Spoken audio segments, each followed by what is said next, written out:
Hi, my name is Rachel Lufkin, and I'm here to talk to you about business etiquette. Today I made you this brochure that tells you all the topics we'll be discussing, and I left the inside blank so you can take notes to refer to later.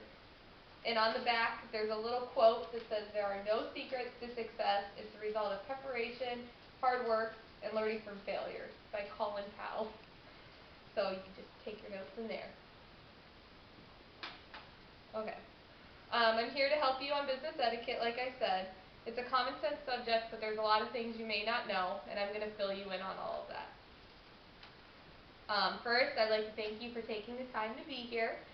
I cannot take all the credit for my information I'm sharing with you. I've learned all the information through my years in business school. In the crazy world of business, there will be many situations that you may not know how to approach. These range from communications, how to dress, and how to address different groups of people and manners. I'm here to help you figure it all out. Let's start with your image and greetings. Your first impression is the most important. When it comes to an interview, dress conservative and make sure to ask what the dress code is if you are hired. A good idea would also be to take notes on what people in the office are wearing. Make sure to cover your tattoos and take out all your piercings, and do not wear excessive jewelry or perfume. When introducing yourself, stand up, smile, look the person in the eye, and extend your hand. This may sound strange, but do not shake hands for more than 3 seconds. And make sure to use your full name when introducing. Okay, so now you're dressed and you have introduced yourself, and now you have to network. And yes, there's a proper way to go about that. Make sure to prepare before attending an interview or meeting. Know who will be there and research the topics that may be discussed. If there's more than one person, spend 5 to 7 minutes with each person. If you have a name tag, wear it on your right shoulder because naturally this is where someone's eyes go to. When you introduce yourself, use a practice one line of your description. An example would be, "Hi, I'm Rachel Lufkin, and I like to make tutus for young girls." Do not make a sales pitch. This is considered rude and pushy. And do not do all the talking. I know you may want to give out your business card, but wait till the end and deliver each card personally. These manners are very important to remember, but you also need to remember your general manners. Make sure you smile and greet your coworkers in passing.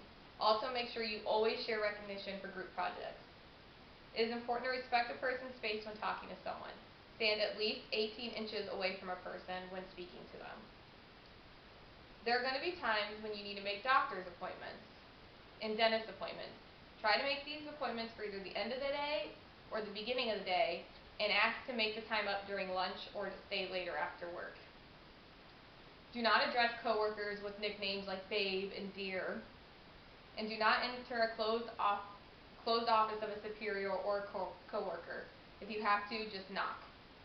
Lastly, avoid personal topics at work.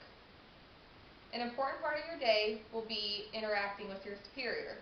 You have a different set of rules when it comes to your boss. Remember, your boss is in charge. Respect their opinions and their actions and their decisions. Make sure your work is always done on time, and do not waste your boss's time. And do not expect to be best friends with your boss, and never undermine their position.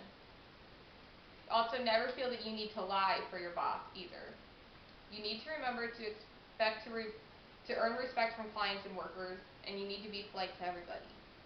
While dealing with your boss may be challenging, business meetings are very intimidating. Do not let this discourage you.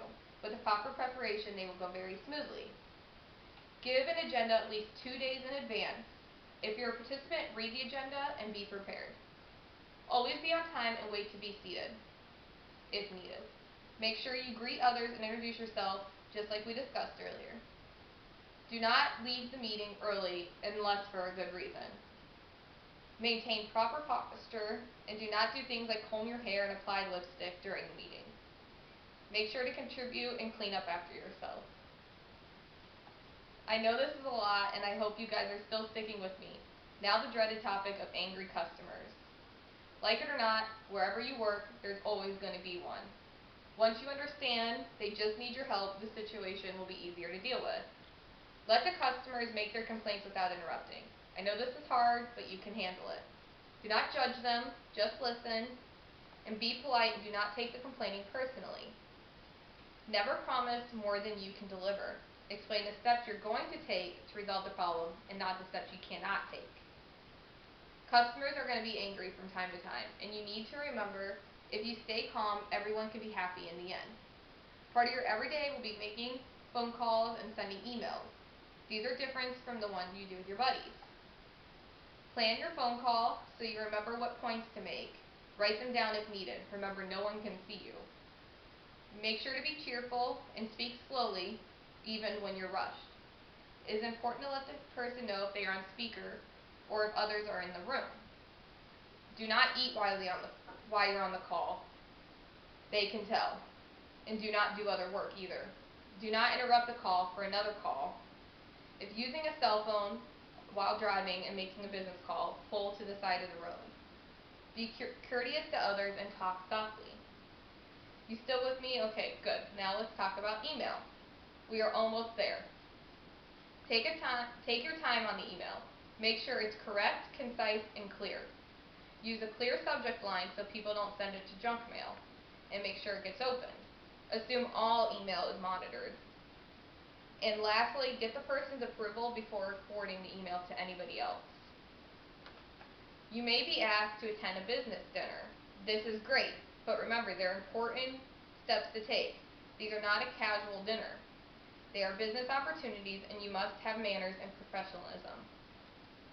When you get there, wait for all guests to be there and to be seated. If you're hosting, be there early and expect to pay.